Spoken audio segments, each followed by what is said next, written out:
Good morning, everybody. Oh, nice.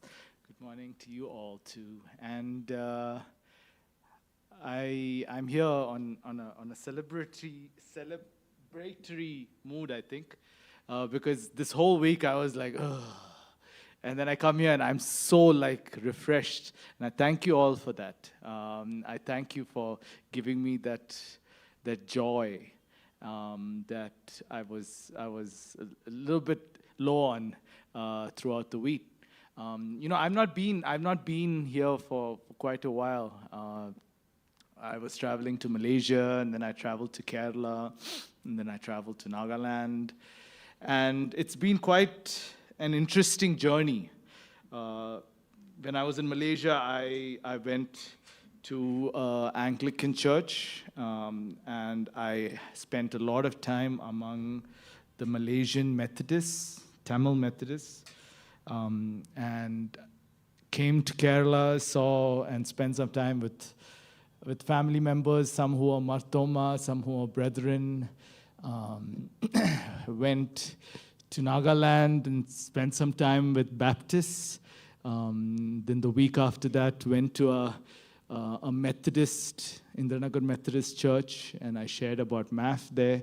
And so I've been able to see how each kind of Christian or each different type of believer sees Jesus. And it was a very interesting experience. And today is Palm Sunday, start of the Holy Week. And I can be honest, I guess, here. I come from a church where we didn't really celebrate Palm Sunday. So it was difficult for me to understand what the big deal's about. But recently I've grown to appreciate these days, at least to relate them to events in the Bible. You know, let's talk about these things that we don't talk about usually, but maybe we spend some time speaking about it. Each of us are unique individuals, right? I met all these people in all of these different places, unique individuals with different perspectives on the events of this Holy Week. During this Holy Week, we had Jesus there, we had his disciples there, the Jews were there, the Romans, the Greeks, and they all witnessed Jesus walking in on a donkey or riding in on a donkey with all the Israelites saying, Hosanna. We just sang it, right? What all did he say? Hosanna? Hosanna in the highest. And it's an event that happened and is recorded in all four Gospels. Slightly different interpretations. John is a little bit big in like separation, but Matthew, Mark, and Luke had very similar interpretations or about the story. And it happened almost 2,000 years ago. So let's reflect on it now a little bit. Where the Jews, believed that the Messiah was coming.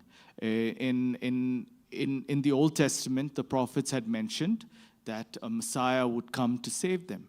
And they believed that the Messiah would come, this Nazarene man who was a carpenter, to come and he would not be acceptable as king.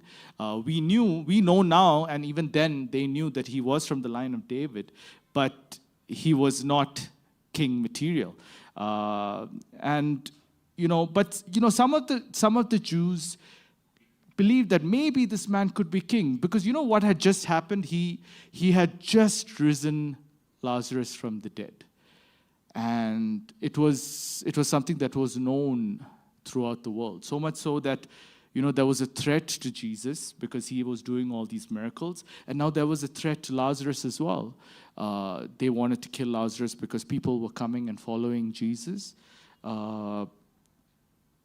because of what Jesus had done for Lazarus, to bring him back from the dead.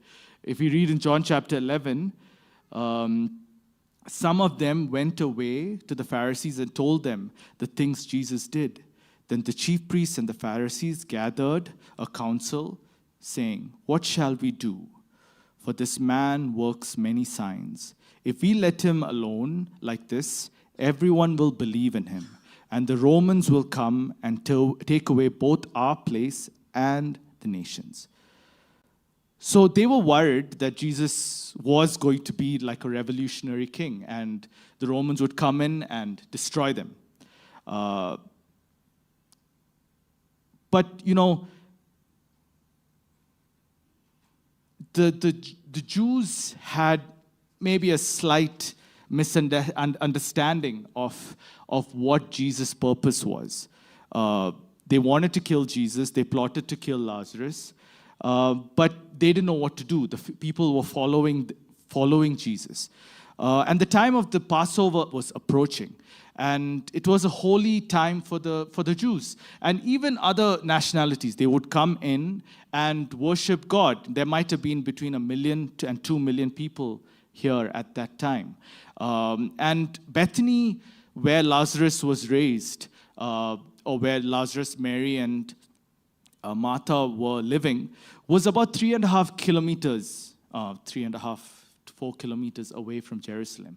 And when the people heard about what Jesus had done, the disciples and Jesus decided for a while they'll just escape a little bit. Went to a place called Ephraim, I think. And a week before Passover, they decided, all right, it's time to go to Jerusalem. And they went, had a meal with Lazarus, Mary, and Martha. And we know the story here about Mary. She perfumed his feet and wiped his feet with her hair. It was a great moment of worship. So here we had the Jews, who some of them believed he was going to be a political king. We had the Pharisees. Their view on him was that he was a false king, out to just create the destruction or cause the destruction of the Jews. And then we had people like Mary and Lazarus and Martha who worshipped him. And so we had 3 different views on this man. Today we have cafe-style discussions, and we will just discuss what our view on Jesus is, right? How our view on Jesus was, how it has changed, and what our view on Jesus is now. And I will give the questions a bit later. But, you know, we'll continue to talk about this story. Jesus walks in on this donkey, and John doesn't mention about, but we know how Jesus got the donkey, right? He sent his 2 disciples ahead of him, said, just go and find this donkey, pick it up, the owner will tell you, why are you taking this donkey? He said, the master needs him. Very weird story, right? But this is exactly what happens. And, you know, when we read in the Bible reading, that it was prophesied in Zechariah that Jesus, or the Savior, would come on a colt. And what does the colt mean? You know, if we read other history books, we know that Alexander the Great came into Israel on chariots and horses. We know the Herod the Great, the old king, not the current King Herod, there were many King Herods, and the old king came in after victories in war on chariots and horses with a big parade. And it's something that the Jews knew about. Jerusalem was a powerful city with a lot of influential people coming there. So when Jesus rides in on a donkey, he wasn't coming there to be a political, war-mongering king. He was coming in humbleness and with peace. And neither the Jews understood it, the Pharisees didn't understand it. But I think maybe some of the disciples started to get it. They were being told, Jesus was telling them, I'm going to die, I'm going to die, I'm going to die. There have been many instances now that, and the disciples were quite, you know, like, what? Why is he telling that he's going to die? Why is he telling us that he's going to die? Because they also expected him to be king. And here he is riding into Jerusalem on a donkey, and people are wondering, wait, isn't this the guy that raised Lazarus from the dead? Isn't this the guy that we heard so much about? Isn't this the guy who was supposed to lead us in defeating the Romans? The Greeks were there and they were like, we'd like to just talk to him. If we read in the same chapter, in chapter 20, in verse 20, and then certain Greeks among those who came up to worship at the feast. Then they came to Philip, who was from Bethsaida of Galilee, and asked him, saying, we wish to see Jesus. So there are some people out there who are just watching, right? Who are just watching and seeing, what's all of this happening? What's going on? So we have people who hate Jesus. We have people who love Jesus. We have people who think he's an interesting fellow. We would like to get to know him, like the Greeks. So everybody has a different perspective on what Jesus is and who Jesus is. And there was some among them, what Tanya read at the end, that who started to believe him, the rulers, the leaders who started to believe him. But they cared more of the love of the rest of the leaders, and they didn't really want to be associated with Jesus, even though they started to believe in him. And we have another story in Matthew chapter 16 where Jesus asked his disciples, what do the people say? Who do the people say I am? And some of the disciples say, some say that you're John the Baptist, which I don't understand because they both were there alive at the same time. But some people say he's Elisha or Jeremiah.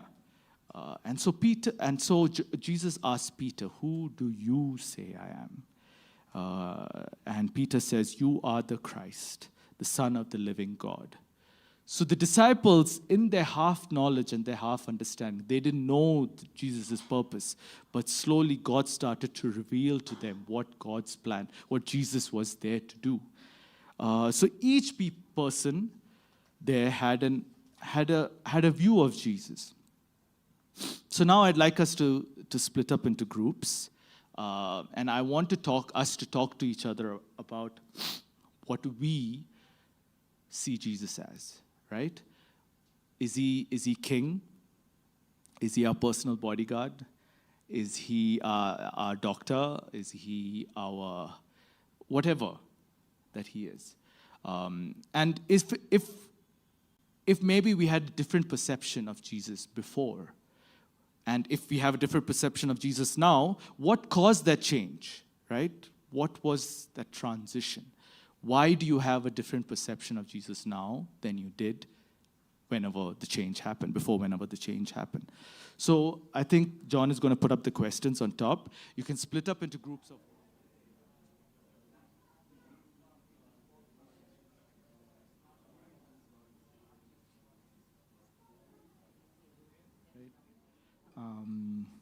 And I'm glad to say that Jesus walks by me and with me. And so even though sometimes we might not perfectly understand who Jesus Christ is, when Jesus Christ walked or rode into Jerusalem on the donkey, the people worshipped him as king, not understanding that his victory had not yet been won. And in a week's time, then he would die within the week and rise up again. And that's when his victory was won. But now here, for us sitting here, we know that the victory is won. And we can celebrate that Jesus is risen. And we can celebrate that with the rest of these Jews and Greeks and Romans, we can celebrate him as king. So, in conclusion, I'd just like to invite the worship team as they come up. Let's remember this marvelous thing that Jesus has done, right? We are going to remember through this week, we're going to remember that he died and he rose again and he won that victory 2,000 years ago. And that victory has allowed us to have a relationship with Christ. And that's all he really wants. We might perceive him in 100 different ways. We might have him as our friend, as our king, as our savior, as our father, as our close, intimate confidant. We might sometimes want to shout at him because things have not worked out the way we expected him to do things. But all God wants is that we continue to communicate with him and have a relationship with him. And I think the worship team is going to now lead us in a song where we can celebrate together.